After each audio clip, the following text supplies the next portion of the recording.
दिन के 11 बजे हैं। नमस्ते, मैं राशिद। चंद सेकंड के बाद ही प्रधानमंत्री नरेंद्र मोदी अपने रेडियो कार्यक्रम मन की बात के जरिए देश को संबोधित करने वाले हैं। ये उनका 74वां संबोधन होगा। हर किसी को इंतजार एक ही बात का है कि प्रधानमंत्री कोरोना को लेकर के क्या बोलेंगे, प्रधानमंत्री 5 राज्यों के विधानसभा को लेकर क्या बोलेंगे। प्रधानमंत्री नरेंद्र मोदी के मन की बात लाइव इंडिया न्यूज पर।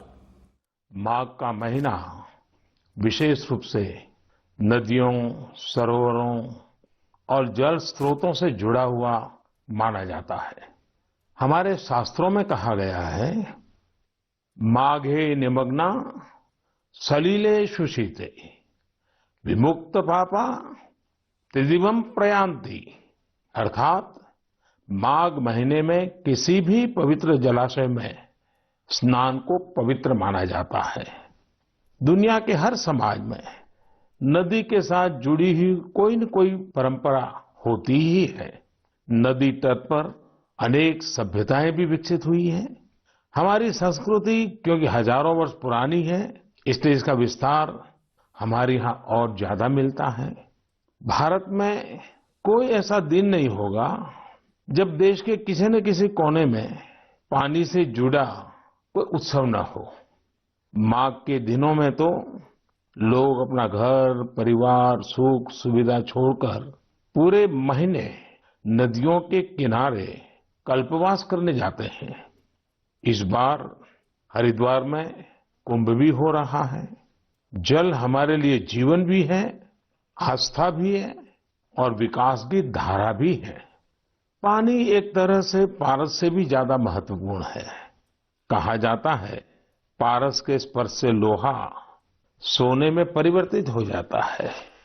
वैसे ही पानी का स्पर्श जीवन के लिए जरूरी है, विकास के लिए जरूरी है। साथियों, माघ महीने को जल से जोड़ने का संभवतः एक और भी कारण है। इसके बाद से ही सर्दियां खत्म हो जाती हैं और गर्मियों की दस्तक होने लगती हैं। इसलिए पानी के संरक्षण के लिए हमें अभी से ही प्रयास शुरू कर देने चाहिए। कुछ दिनों बाद मार्च महीने में ही 22 तारीख को वर्ल्ड वाटर डे भी है। मुझे यूपी की आराध्या जी ने लिखा है कि दुनिया में करोड़ों लोग अपने जीवन का बहुत बड़ा हिस्सा पानी की कमी को पूरा करने में ही लगा देते हैं। बिन पानी सब सून, ऐसे ही नहीं कहा गया है। पानी के संकट को हल करने के लिए एक बहुत ही अच्छा मैसेज पश्चिम बंगाल के उत्तर दिनाजपुर से सुजीत जी ने मुझे भेजा है। सुजीत जी ने लिखा है कि प्रकृति ने जल के रूप में हमें एक सामूहिक उपहार दिया है, इसलिए इसे बचाने की जिम्मेदारी भी सामूहिक है। ये बात सही है। जैसे सामूहिक उपहार है, वैसे ही सामूहिक उत्तरदायित्व भी है। सुजीत जी की बात बिल्कुल सही है। नदी, तालाब, झील, वर्षा या जमीन का पानी, ये सब हर किसी के लिए है। साथियों, एक समय था जब गांव में कुएं, पोखर, इनकी देखभाल सब मिलकर करते थे। अब ऐसा ही एक प्रयास तमिलनाडु के तिरुवन्नामलाई में हो रहा है। यहाँ स्थानीय लोगों ने अपने कुओं को संरक्षित करने के लिए अभियान चलाया हुआ है। ये लोग अपने इलाके में वर्षों से बंद पड़े सार्वजनिक कुओं को फिर से जीवित कर रहे हैं। मध्य प्रदेश के अगरोदा गांव की बबीता राजपूत जी भी जो कर रही है, उससे आप सभी को प्रेरणा मिलेगी। बबीता जी का गांव बुंदेलखंड में है। उनके गांव के पास कभी एक बहुत बड़ी झील थी जो सूख गई थी। उन्होंने गांव की ही दूसरी महिलाओं को साथ लिया और झील तक पानी ले जाने के लिए एक नहर बना दी। इस नहर से बारिश का पानी सीधे झील में जाने लगा। अब ये झील पानी से भरी रहती है। साथियों, उत्तराखंड के बागेश्वर में रहने वाले जगदीश कुनियाल जी का काम भी बहुत कुछ सिखाता है। जगदीश जी का गांव और आसपास का क्षेत्र पानी की जरूरतों के लिए एक प्राकृतिक स्रोत पर निर्भर था, लेकिन कई साल पहले ये स्रोत सूख गया। इससे पूरे इलाके में पानी का संकट गहराता चला गया। जगदीश जी ने इस संकट का हल वृक्षारोपण से करने की ठानी। उन्हें पूरे इलाके में गांव के लोगों के साथ मिलकर हजारों पेड़ लगाए और आज उनके इलाके का सूख चुका वो जल स्रोत फिर से भर गया है। साथियों, पानी को लेकर हमें इसी तरह अपनी सामूहिक जिम्मेदारियों को समझना होगा। भारत के ज्यादातर हिस्सों में मई जून में बारिश शुरू होती है। क्या हम अभी से अपने आसपास के जल स्रोतों की सफाई के लिए, वर्षा जल के संचयन के लिए 100 दिन का कोई अभियान शुरू कर सकते हैं? इसी सोच के साथ अब से कुछ दिन बाद जल शक्ति मंत्रालय द्वारा भी जल शक्ति अभियान कैच द रेन भी शुरू किया जा रहा है। इस अभियान का मूल मंत्र है catch the rain where it falls when it falls. हम अभी से जुटेंगे, हम पहले से जो रेन वाटर हार्वेस्टिंग सिस्टम है उन्हें दुरुस्त करवा लेंगे, गांवों में, तालाबों में, पोखरों की सफाई करवा लेंगे, जल स्रोतों तक जा रहे पानी के रास्ते की रुकावटें दूर कर लेंगे, तो ज्यादा से ज्यादा वर्षा जल का संचयन कर पाएंगे। मेरे प्यारे देशवासियों, जब भी माघ महीने और इसके आध्यात्मिक सामाजिक महत्व की चर्चा होती है तो ये चर्चा एक नाम के बिना पूरी नहीं होती। ये नाम है संत रविदास जी का। माघ पूर्णिमा के दिन ही संत रविदास जी की जयंती होती है। आज भी संत रविदास जी के शब्द, उनका ज्ञान हमारा पथ प्रदर्शन करता है। उन्होंने कहा था, एक ही माटी के सब भांडे, सबका एको सृजनहार। रविदास व्यापई एक ही घट भीतर, सबको एक ही घड़े कुम्हार। हम सभी एक ही मिट्टी के बर्तन हैं, हम सभी को एक ने ही गढ़ा है। संत रविदास जी ने समाज में व्याप्त विकृतियों पर हमेशा खुलकर अपनी बात कही। उन्होंने इन विकृतियों को समाज के सामने रखा, उसे सुधारने की राह दिखाई। और तभी तो मीरा जी ने कहा था, गुरु मिलिया रैदास, दीनी ज्ञान की घुटकी। ये मेरा सौभाग्य है कि मैं संत रविदास जी की जन्मस्थली वाराणसी से जुड़ा हुआ हूँ। संत रविदास जी के जीवन की आध्यात्मिक ऊंचाई को और उनकी ऊर्जा को मैंने उस तीर्थ स्थल में अनुभव किया है। साथियों, रविदास जी कहते थे, करम बंधन में बंद रहियो, फल की नात जियो आस। कर्म मानुष का धर्म है, सत भाखे रविदास। अर्थात हमें निरंतर अपना कर्म करते रहना चाहिए, फिर फल तो मिलेगा ही मिलेगा। यानी कर्म से सिद्धि तो होती ही होती है। हमारे युवाओं को एक और बात संत रविदास जी से जरूर सीखनी चाहिए। युवाओं को कोई भी काम करने के लिए खुद को पुराने तौर तरीकों में बांधना नहीं चाहिए। आप अपने जीवन को खुद ही तय करिए, अपने तौर तरीके भी खुद बनाइए और अपने लक्ष्य भी खुद ही तय करिए। अगर आपका विवेक, आपका आत्मविश्वास मौजूद है तो आपको दुनिया में किसी भी चीज से डरने की जरूरत नहीं है। मैं ऐसा इसलिए कहता हूं क्योंकि कई बार हमारे युवा एक चली आ रही सोच के दबाव में वो काम नहीं कर पाते जो करना वाकई उन्हें पसंद होता है। इसलिए आपको कभी भी नया सोचने, नया करने में संकोच नहीं करना चाहिए। इसी तरह संत रविदास जी ने एक और महत्वपूर्ण संदेश दिया है। ये संदेश है अपने पैरों पर खड़ा होना। हम अपने सपनों के लिए किसी दूसरे पर निर्भर रहें, ये बिल्कुल ठीक नहीं है। जो जैसा है वैसा चलता रहे, रविदास जी कभी भी इसके पक्ष में नहीं थे। और आज हम देखते हैं कि देश का युवा भी इस सोच के पक्ष में बिल्कुल नहीं है। आज जब मैं देश के युवाओं में इनोवेटिव स्पिरिट देखता हूं तो मुझे लगता है कि हमारे युवाओं पर संत रविदास जी को जरूर गर्व होता। मेरे प्यारे देशवासियों, आज नेशनल साइंस डे भी है। आज का दिन भारत के महान वैज्ञानिक डॉक्टर सीवी रमन जी द्वारा की गई रमन इफेक्ट खोज को समर्पित है। केरल से योगेश्वरन जी ने नमो ऐप पर लिखा है कि रमन इफेक्ट की खोज ने पूरी विज्ञान की दिशा को बदल दिया था। इससे जुड़ा हुआ एक बहुत अच्छा संदेश मुझे नासिक के स्नेहिल जी ने भी भेजा है। स्नेहिल जी ने लिखा है कि हमारे देश के अनगिनत वैज्ञानिक हैं जिनके योगदान के बिना साइंस इतनी प्रगति नहीं कर सकती थी। हम जैसे दुनिया के दूसरे वैज्ञानिकों के बारे में जानते हैं, वैसे ही हमें भारत के वैज्ञानिकों के बारे में भी जानना चाहिए।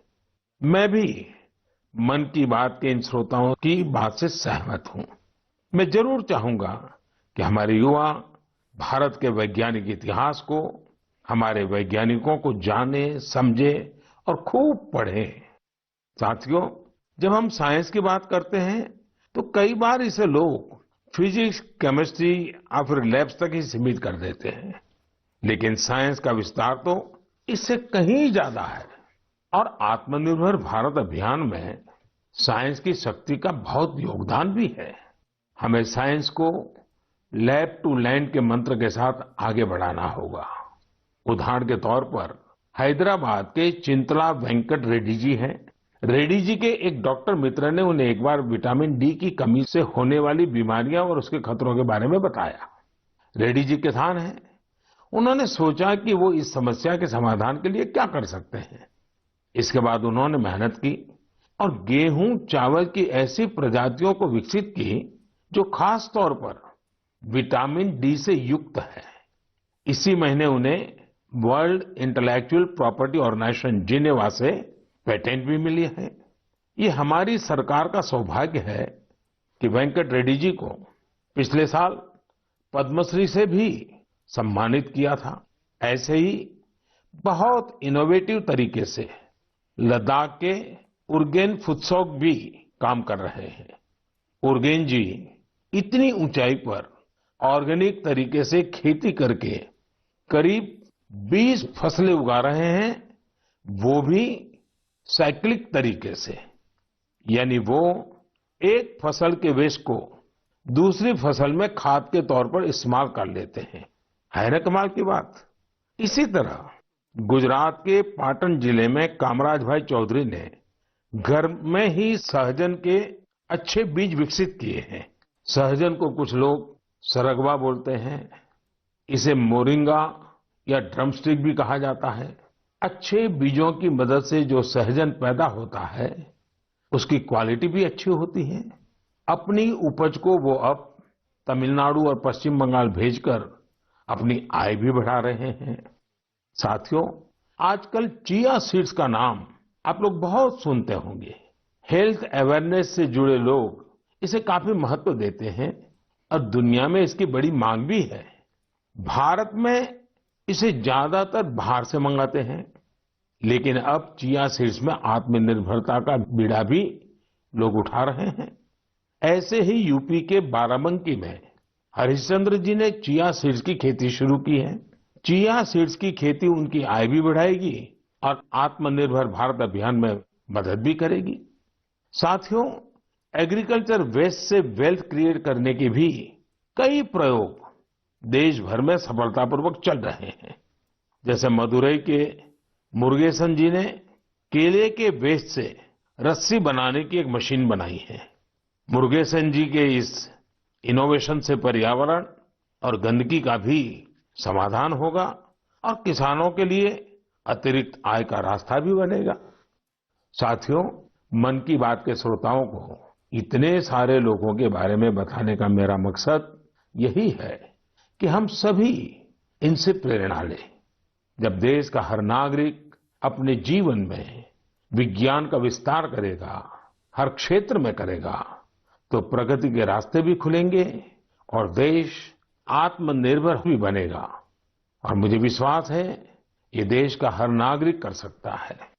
मेरे प्यारे साथियों, कोलकाता के रंजन जी ने अपने पत्र में बहुत ही दिलचस्प और बुनियादी सवाल पूछा है और साथ ही बेहतरीन तरीके से उसका जवाब भी देने की कोशिश की है।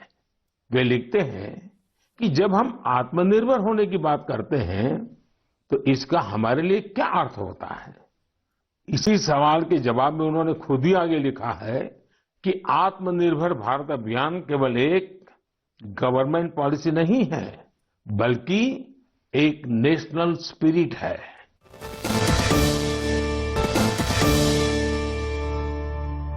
हम रुके तो इन लोगों ने बड़ी ऊर्जा और उत्साह के साथ चटाई बनाना शुरू किया।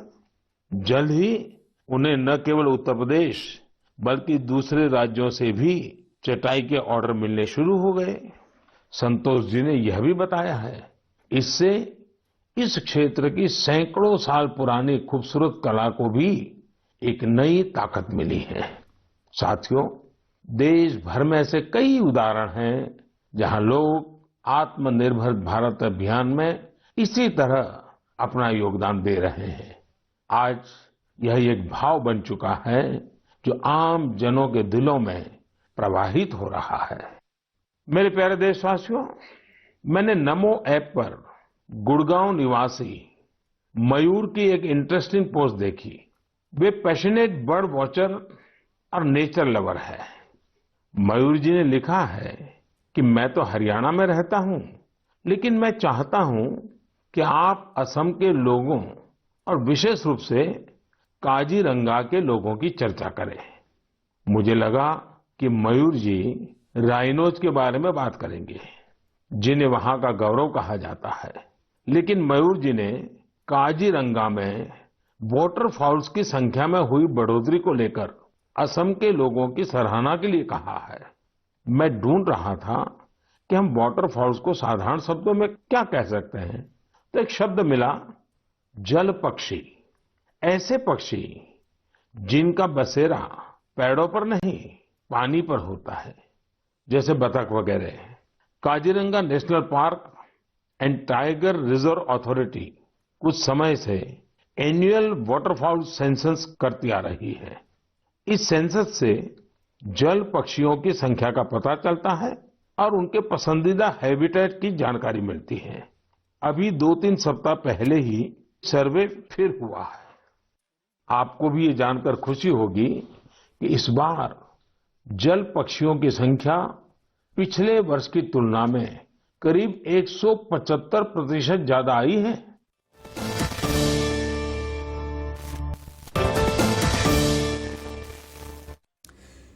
पानी पारस से भी ज्यादा महत्वपूर्ण है। आज प्रधानमंत्री नरेंद्र मोदी ने मन की बात में ये बात बोली है और संत रविदास को भी याद करते हुए कई बातें प्रधानमंत्री ने मन की बात में आज कही है। मन की बात कार्यक्रम में प्रधानमंत्री देश को संबोधित कर रहे हैं। आत्मनिर्भर भारत पर भी जोर दिया है। कहा, पारंपरिक सोच से हटकर सोचे युवा, अपने सपनों के लिए खुद पैरों पर खड़े हों। एक बार फिर आपको लिए चलते हैं। सुननी चाहिए। टीवी आने से बहुत पहले स्पोर्ट्स कमेंट्री ही वो माध्यम थी जिसके जरिए क्रिकेट और हॉकी जैसे खेलों का रोमांच देश भर के लोग महसूस करते थे। टेनिस और फुटबॉल मैचों की कमेंट्री भी बहुत अच्छी तरह से पेश की जाती है। हमने देखा है कि जिन खेलों में कमेंट्री समृद्ध है, उनका प्रचार प्रसार बहुत तेजी से होता है। हमारे यहाँ भी बहुत से भारतीय खेल हैं, लेकिन उनमें कमेंट्री कल्चर नहीं आया है और इस वजह से वो लुप्त होने की स्थिति में है।